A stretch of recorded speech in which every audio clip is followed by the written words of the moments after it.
Bienvenidos a Cruce de Palabras por Telesur. Perú está en el centro de la atención latinoamericana, en el centro del debate internacional.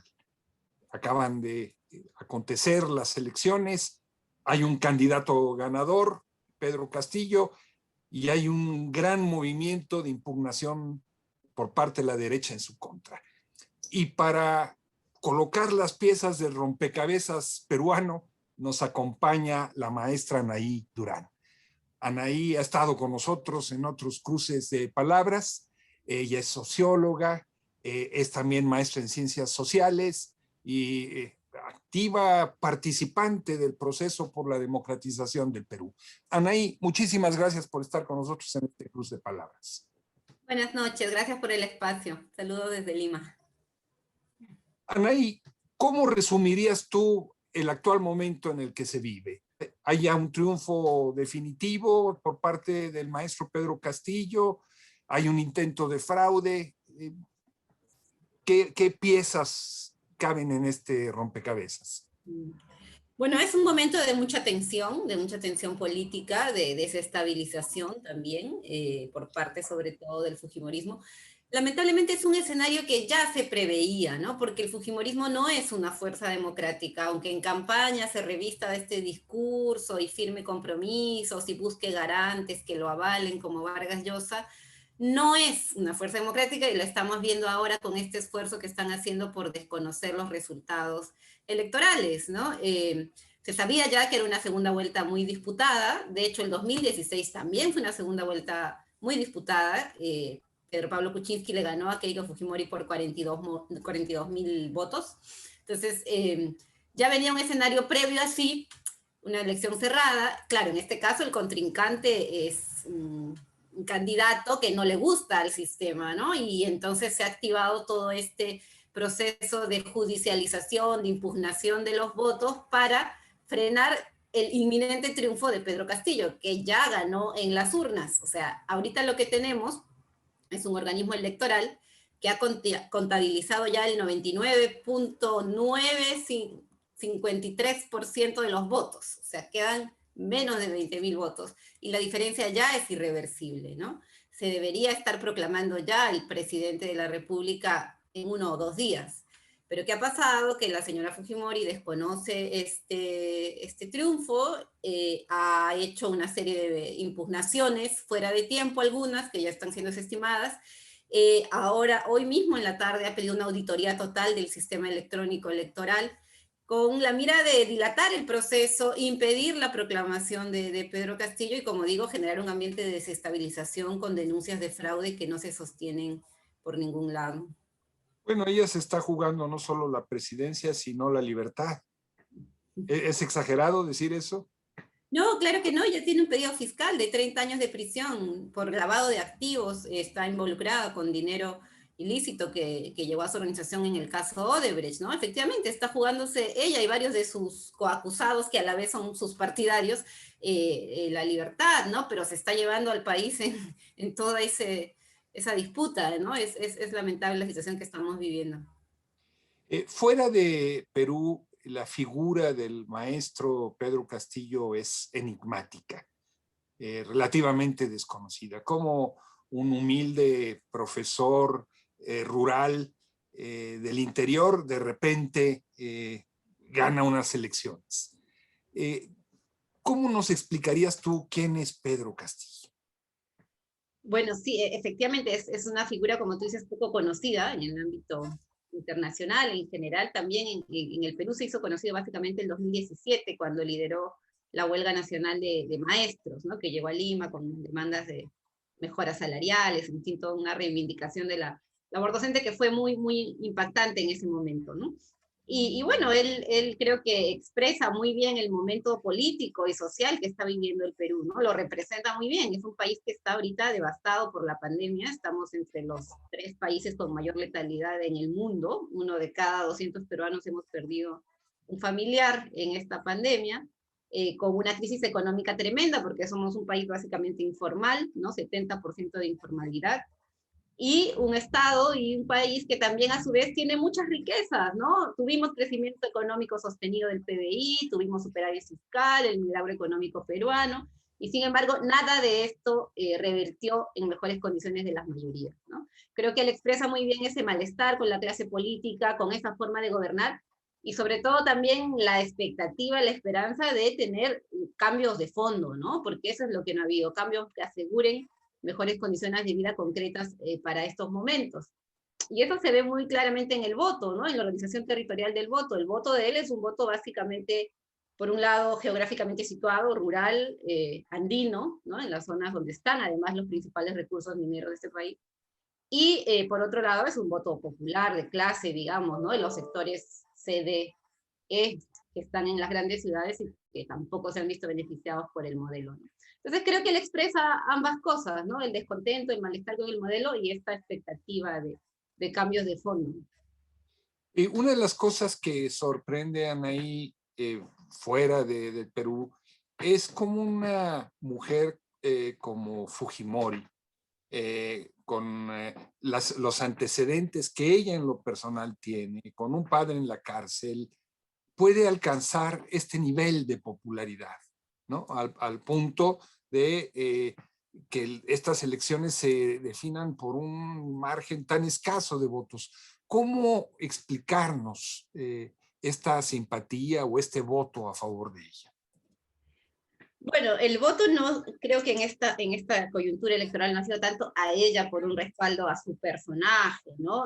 Ha sido, creo, más bien la confluencia de una serie de apoyos de una derecha que además fue absolutamente dividida, esta vez fue como en 5 candidaturas, y ella fue la que sacó más votación y pasó a segunda vuelta con apenas 13% de los votos, ¿no?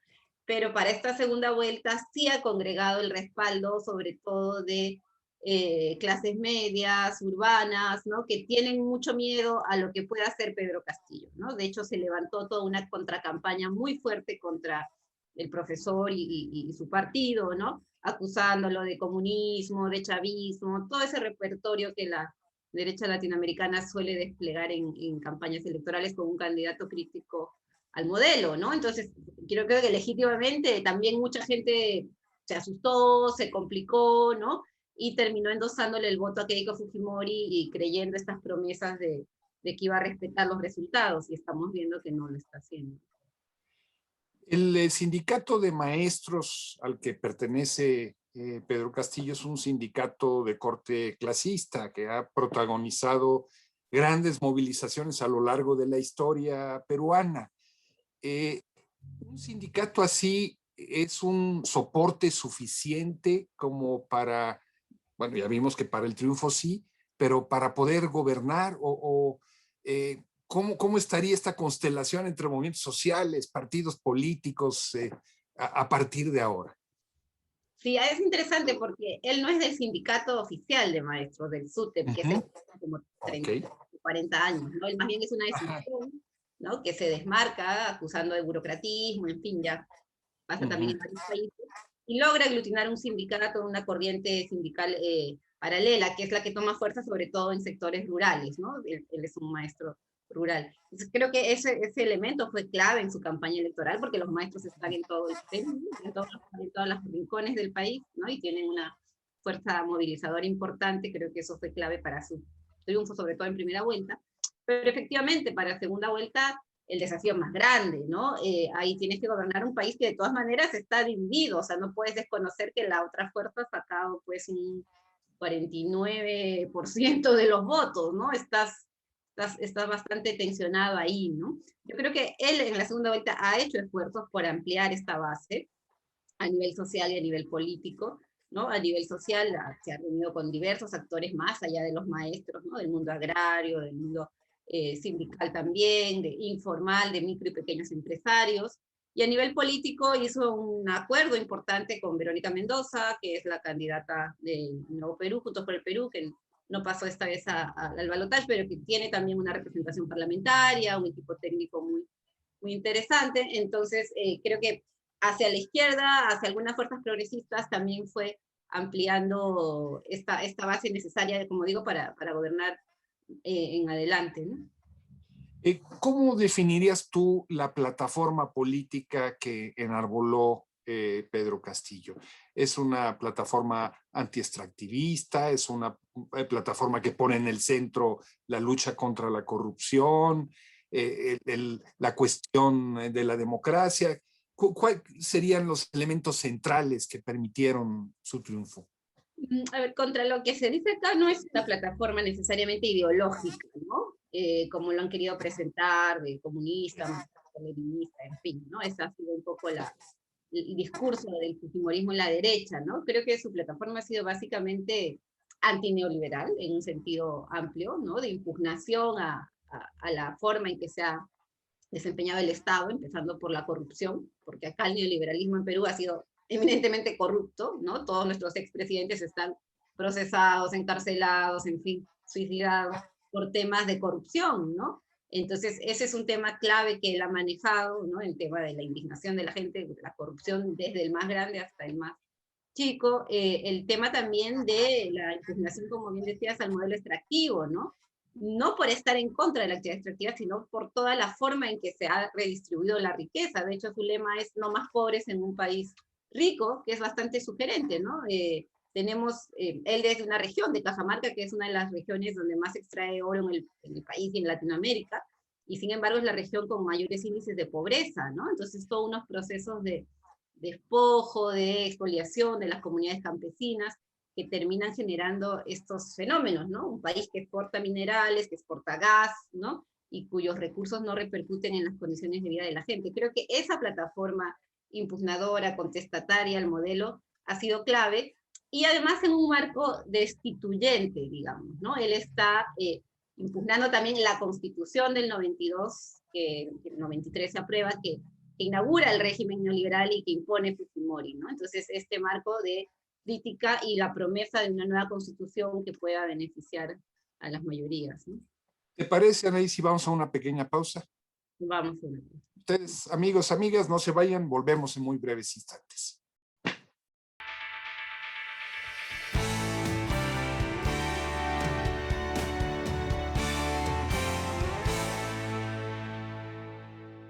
Estamos ya de vuelta conversando con la maestra Anaí Durán sobre el rompecabezas peruano.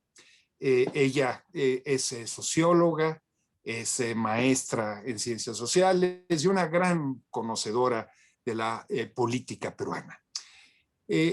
Anaí, cuando hablamos de América Latina, hablamos siempre de poderes fácticos que existen más allá de partidos políticos o más allá de representaciones formales. ¿Estos poderes fácticos aceptarán el triunfo de Pedro Castillo? ¿Cómo se va a poder tratar con ellos? Esa es una buena pregunta que creo que ahorita está en pleno desarrollo, ¿no? Keiko Fujimori, grupos importantes de la derecha están jugando a desestabilizar todo este proceso, a impugnar todo el proceso electoral. No sabemos bien qué quieren, si nuevas elecciones, y esto pues a los empresarios ya no les gusta tanto, ¿no? Entonces no es que ha tenido el apoyo decidido de todo el sector empresarial diciendo sí, Keiko, seguimos en tu lucha hasta el final, ¿no? Ha habido ahí ya algunos que se han desmarcado, algunos sobre todo empresarios vinculados a la minería, ¿no? Pidiendo cautela, que se respete el conteo final del jurado electoral, ¿no? Creo que eso es parte de lo que tenemos que ver, cómo se dirime estos días, ¿no? Como digo, una cosa es la impugnación de Keiko Fujimori, que quiere llevar hasta el final el escenario de impugnar todo el resultado y que paralizaría el país casi 2 meses si su propuesta de nuevas elecciones prospera. Y además que con la gente de Pedro Castillo que va a responder, que no va a dejar que le impugnen el voto así nomás, ¿no? Se anuncian ya movilizaciones nacionales de defensa del voto. Entonces, abres un escenario de convulsión que no le conviene pues a la actividad económica, ¿no? Entonces, eso también está por verse qué tanto los gremios empresariales apoyan esta aventura. Hasta ahora, como digo, han sido bastante cautos, ¿no? ¿Y el ejército, Anaí? ¿Hubo alguna vez alguna tradición progresista en el ejército peruano que se desapareció hace ya mucho tiempo? ¿Qué papel va a jugar ahora? Bueno, la derecha y el fujimorismo, por distintos representantes, prácticamente están gritando golpe de Estado, ¿no? Hoy día la Coordinadora Republicana, que es un espacio que agrupa a varios ex militares, ex generales, vinculados al fujimorismo y a la derecha, justo sacaron un pronunciamiento pidiendo ya una intervención de los militares porque se viene el comunismo, etcétera, descaradamente, pero no ha tenido mucho eco. El Ministerio de Defensa ha sacado ya 2 pronunciamientos recordando que las Fuerzas Armadas no son beligerantes. Creo que también están siendo bastante cautos ahí en no sumarse a esos pedidos de estos sectores más radicalizados de la derecha, ¿no? Y que es lo que mínimamente corresponde, pero en 2 semanas han tenido que sacar 3 pronunciamientos desmarcándose de eso, ¿no? Explicando ese rol que no beligerante y respetuoso de la Constitución que deben tener, ¿no? Pero sí preocupa que tan abiertamente ya haya estos sectores llamando al golpe de Estado, ¿no? La pregunta es inevitable en América Latina, Nancy. La administración Biden juega en este proceso electoral.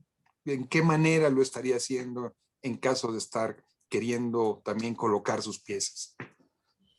En el caso de Estados Unidos y la embajada tampoco es que hayamos tenido ahorita un protagonismo, ¿no? Creo que ha estado bastante también cauta, públicamente no se ha pronunciado. Sus países están esperando también el conteo final. Vamos a ver, ¿no? Porque la otra administración Trump era muy activa en esto, se metía, intervenía, ¿no? Tenía mucho más liderazgo. Esta vez están siendo como, digamos, más cautos en pronunciarse, ¿no? Vamos a ver, aquí de todas maneras Estados Unidos tiene 8 bases militares, no es poca cosa, ¿no? Tiene también ahí intereses concretos que defender, pero por ahora, como digo, no se han pronunciado, ¿no? Históricamente, Anaí, en Perú han habido muchas expresiones de autoorganización popular en el mundo rural, etcétera, etcétera.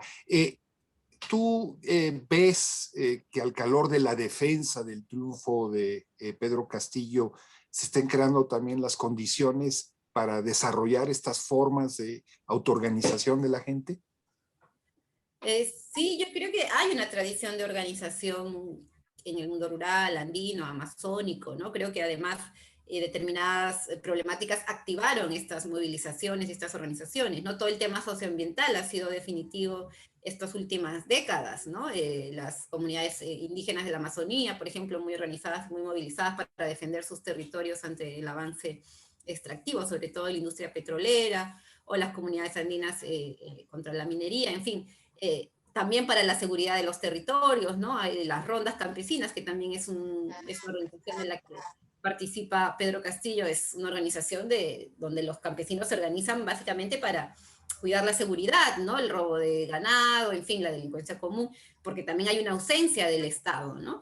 Entonces, creo que esa densidad, ese tejido organizativo ha sido importante, va a ser importante, quizá no tiene un alcance nacional tan fuerte porque son básicamente territorializados, pero creo que en caso de consolidarse el gobierno de Pedro Castillo y de llevar adelante reformas tan importantes como la nueva constitución, por ejemplo, va a ser clave el papel que van a jugar, ¿no? Necesitas una población interesada, organizada para discutir algo tan esencial en un Estado, ¿no? Esta nueva constitución, Anay, implicaría disolver el Congreso tal y como existe ahora y llamar a una asamblea constituyente como tal. Este es un tema que está también en discusión ahora. Creo que el consenso básico es que la constitución que impuso Fujimori en 1993, con un Congreso constituyente amañado, ya no da más, está caduca, no ha beneficiado a las mayorías, es una constitución hecha para los grupos de poder económico, creo que en eso hay un amplio consenso.